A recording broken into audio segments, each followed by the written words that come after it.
వీక్షకులకు శ్రోతలకు నమస్కారము. సంపూర్ణ కార్తీక మహాపురాణము 16వ రోజు పారాయణము. ఇంతవరకు మనము ఈ 15 రోజుల కార్తీక మాస పారాయణములో మొదటి 15 రోజులు స్కాంద పురాణంలో ఉన్నటువంటి కార్తీక మాస విశేషాలను, కార్తీక మాసపు మహత్యాలను, అలాగే అనేక గాథలను జనక మహారాజుకు వశిష్ఠముని చెప్పడం ద్వారా, శౌనకాది మునులకు సూత మహాముని చెప్పడం ద్వారా తెలుసుకున్నాం. ఇక ఇప్పటి నుండి అంటే ఈ 16వ రోజు నుండి మనము ఈ కార్తీక మాస మహత్యాలను గురించి, కార్తీక మాస గాథలను గురించి, పద్మపురాణంలో చెప్పబడినటువంటి విశేషాలను గురించి తెలుసుకుందాం. ఈ పద్మపురాణములోని ఈ కార్తీక మాస విశేషాలను స్వయంగా ఆ శ్రీకృష్ణ పరమాత్ముడే సత్యభామకు వివరించాడు. ఆ విశేషాలను మనము ఇప్పుడు ఒక్కొక్కటిగా తెలుసుకునే ప్రయత్నం చేద్దాం. సంపూర్ణ కార్తీక మహాపురాణము 16వ రోజు పారాయణము పద్మపురాణాంతర్గత ప్రథమాధ్యాయము.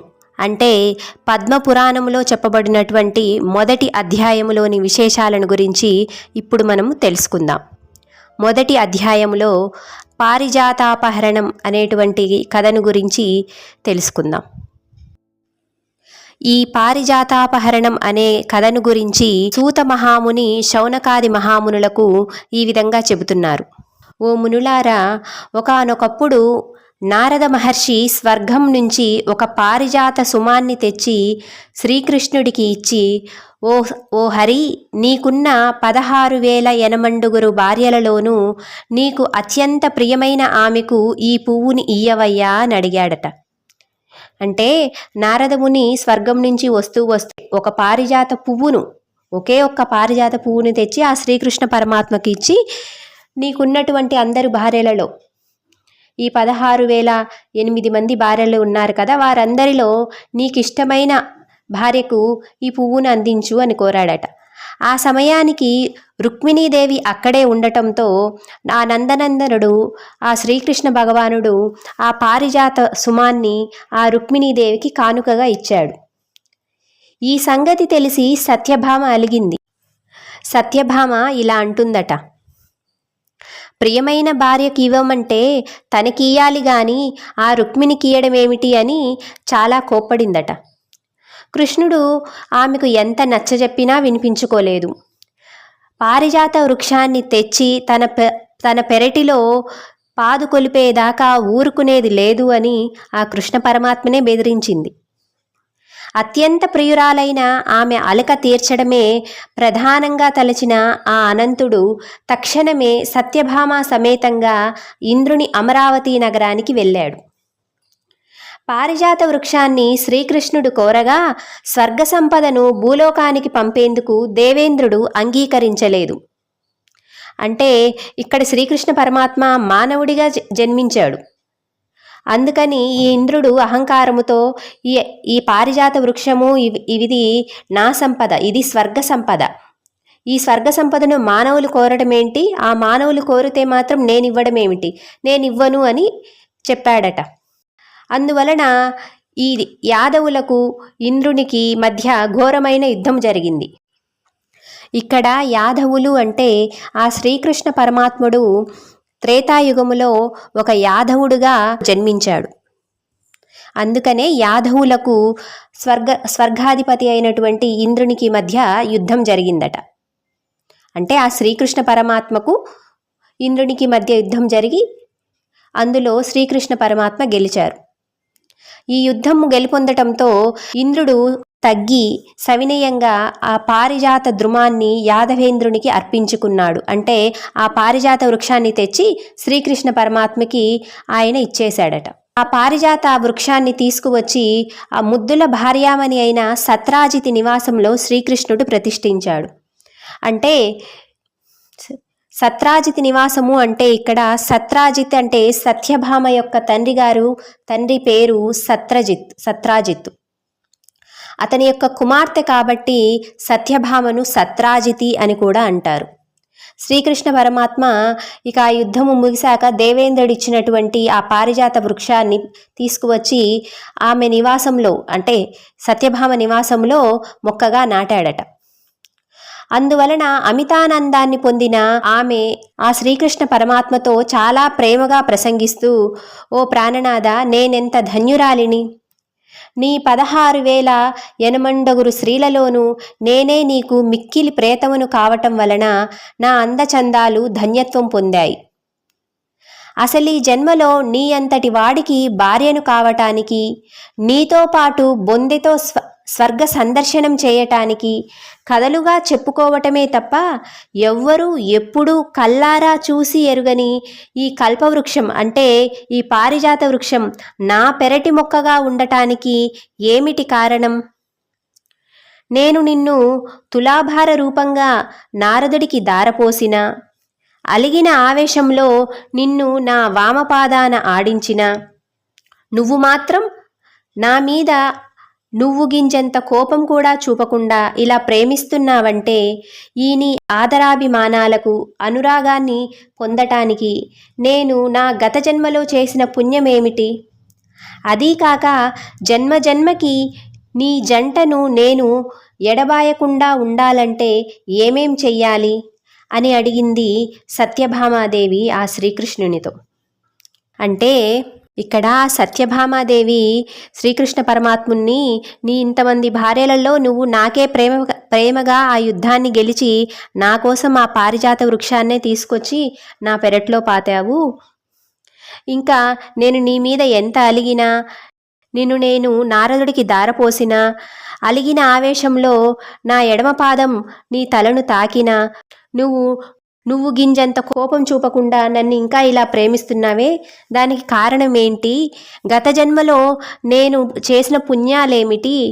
ఎప్పటికీ నేను నిన్ను విడవకుండా నీ ప్రియసఖిగా ఉండడానికి నేను చేయవలసినటువంటి విధులేమిటి అని ఆ శ్రీకృష్ణ పరమాత్మను సత్యభామాదేవి అడిగిందట.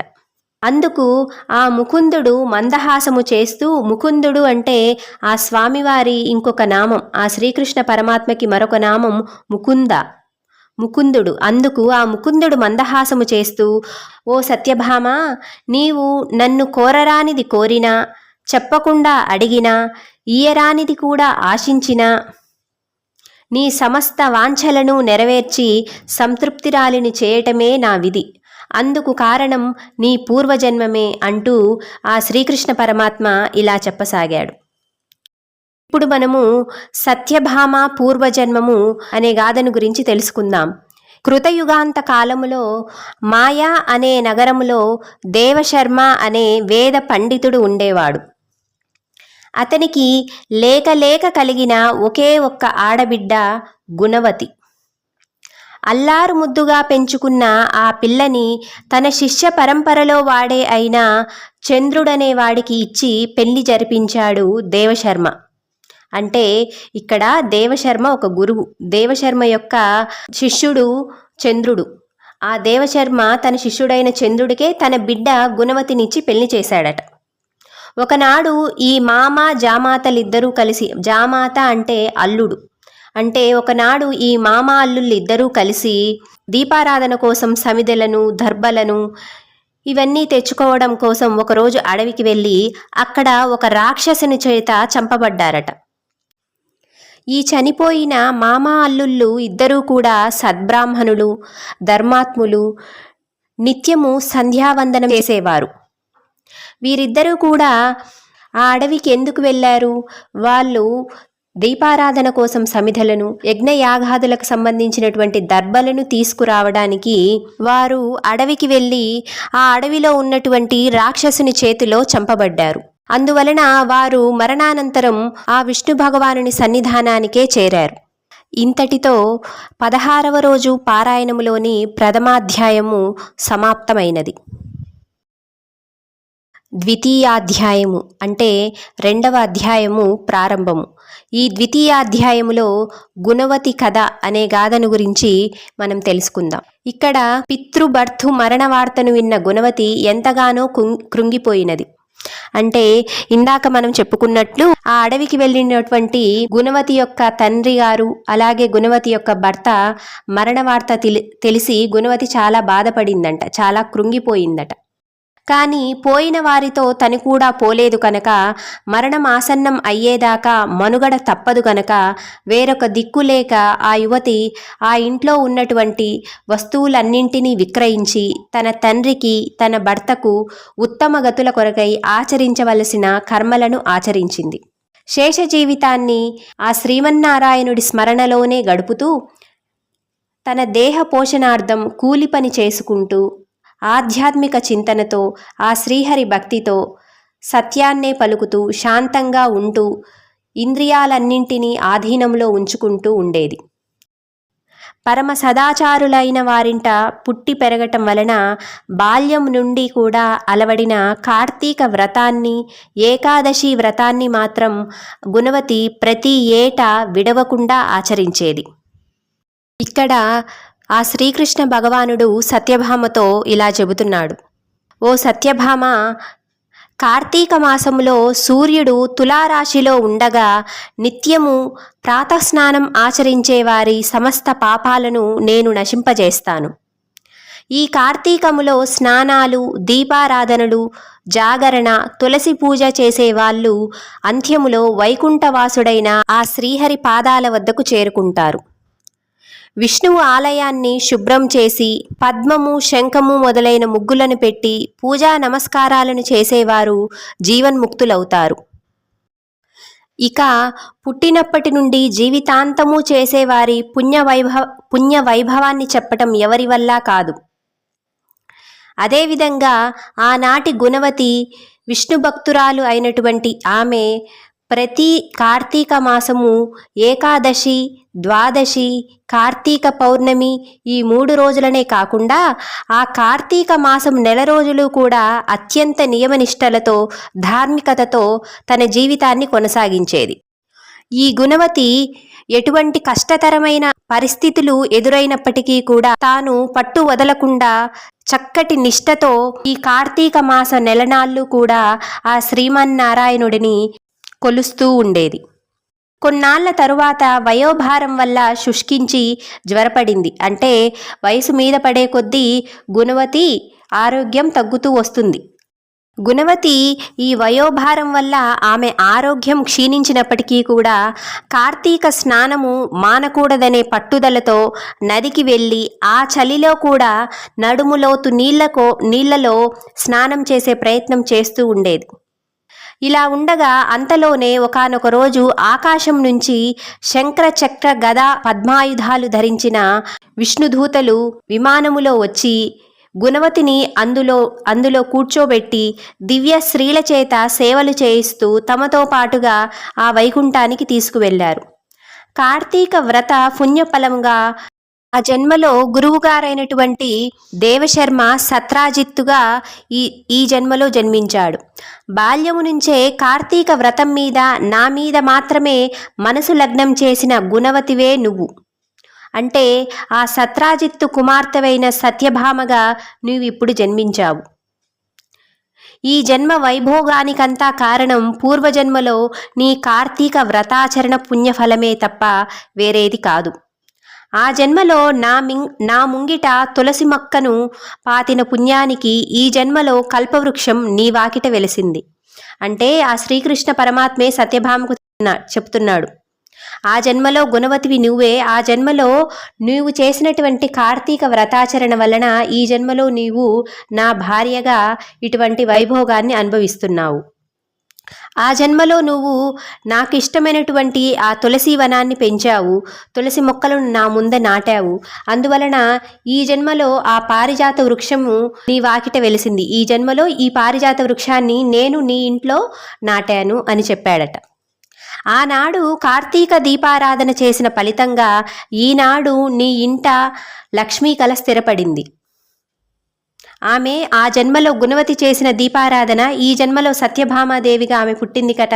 ఈ జన్మలో ఈ లక్ష్మీ కళ నీకు ఈ విధంగా వచ్చింది అని చెప్పాడట. అలనాడు నీ సమస్త వ్రతాచరణ పుణ్యాలను కూడా నారాయణాయేతి సమర్పయామి అంటూ జగత్పతినైన నాకే దారపోసిన ఫలితంగా ఇప్పుడు నీవు నా భార్యవయ్యావు. అంటే ఆ పూర్వజన్మలో గుణవతి ఆమె చేసినటువంటి కార్తీక వ్రతాచరణము పుణ్యము అంతా కూడా నారాయణాయేతి సమర్పయామి, అంటే అంతా శ్రీకృష్ణుడికే, ఆ శ్రీమన్నారాయణుడికే సమర్పయామి అనే భావనతోనే ఆమె చేసిందట. అందుకని నీవు అంత నిష్టగా నువ్వు పుట్టినప్పటి నుంచి నీవు చనిపోయేంత వరకు కూడా ఎల్లప్పుడూ ఆ కార్తీక మాస వ్రతాచరణను వదలకుండా నాయందే నీ మనసును ఉంచావు కనుక ఈ జన్మలో నీవు నా భార్యగా పుట్టావు, ఈ వైభోగాలను అనుభవిస్తున్నావు అని చెప్పాడట ఆ శ్రీకృష్ణ పరమాత్ముడు. ఇంకా ఆ శ్రీకృష్ణ పరమాత్మ సత్యభామాదేవితో ఈ విధంగా అంటున్నారు, పూర్వజన్మలో జీవితాంతం వరకు కార్తీక వ్రతాన్ని విడవకుండా చేసిన నీ భక్తికి ప్రతిగా సృష్టి ఉన్నంత వరకు నీకు నా ఎడబాటు లేని ప్రేమను నేను అందిస్తున్నాను. ఓ సాత్రాజితి అంటే సత్యజిత్తు కుమార్తె అని అర్థం. ఓ సాత్రాజితి, నువ్వే కాదు నీ మాదిరిగా ఎవరైతే కార్తీక వ్రత అనుష్ఠానాలను నా భక్తిపరులుగా ఉంటూ చేస్తారో వారు నా ఇష్టులై సర్వకాల సర్వావస్థలలో కూడా నా వారుగా నా సాన్నిధ్యంలోనే ఉంటారు. అంటే నీలా ఎవరైతే కార్తీక వ్రతాన్ని నిష్టగా ఆచరించి నాయందే మనసును లగ్నం చేసి ఉంటారో వారంతా కూడా నా సాన్నిధ్యంలోనే ఉంటారు. ఇంకో రహస్యం చెబుతాను విను. తపోదాన యజ్ఞాధికాలను ఎన్నింటిని నిర్వర్తించిన వారైనా సరే కార్తీక వ్రతాచరణాపరులకు లభించే పుణ్యంలో 16వ వంతు పుణ్యం కూడా పొందలేరని గుర్తుంచుకో. ఇంకా ఆ శ్రీకృష్ణ పరమాత్మ సత్యభామకు ఈ విధంగా చెబుతున్నారు, ఎన్ని తపోదానాలు చేసినా ఎన్ని యజ్ఞాలు నిర్వర్తించిన వారైనా సరే ఈ కార్తీక వ్రతాచరణాపరులకు లభించే పుణ్యములో 16వ వంతు పుణ్యం కూడా పొందలేరు అని తెలుసుకో అని చెప్పాడు శ్రీకృష్ణ పరమాత్ముడు. అంటే మనము ఎన్ని యజ్ఞయాగాదులు చేసినా ఎంత తపస్సు చేసినా అదంతా కూడా కార్తీక వ్రతాచరణ పరులకు, అంటే కార్తీక మాసం నెల రోజులు కూడా నిష్టతో చేసేవారి పుణ్యములో 16వ వంతుకు కూడా సమానం కాలేదట. అంతటి శక్తివంతమైనది ఈ కార్తీక వ్రతాచరణ. అందుకే మనం కూడా ఈ కార్తీక మాసం నెల రోజులు కూడా నిష్టగా ఆ శ్రీమన్నారాయణుడిని పూజించుకుందాం. లేదా కనీసం మనము ఈ కార్తీక మాసంలో విశిష్టమైన రోజులైనటువంటి కార్తీక సోమవారాలు, కార్తీక ఏకాదశి, ద్వాదశి, కార్తీక పౌర్ణమి, అలాగే పాడ్యమి ఇటువంటి తిథులలోనైనా మనసా వాచా కర్మన ఆ శివకేశవులిద్దరిని మనసారా స్మరించుకుందాం. మన శక్తి మేర ఆ పరమాత్ములిద్దరిని చక్కగా పూజించుకొని వారి ఆదరణ ప్రేమను మనం కూడా పొందుదాం. ఈ విధంగా శ్రీకృష్ణ ప్రోక్తమైన తన పూర్వజన్మ గాథను, కార్తీక వ్రత పుణ్య ఫలాలను విని ఆ సత్యభామాదేవి శ్రీకృష్ణ పరమాత్మకు వినయ విధేయతలతో నమస్కారం చేసింది. ఇంతటితో 16వ రోజు నాటి పారాయణం సమాప్తమైనది.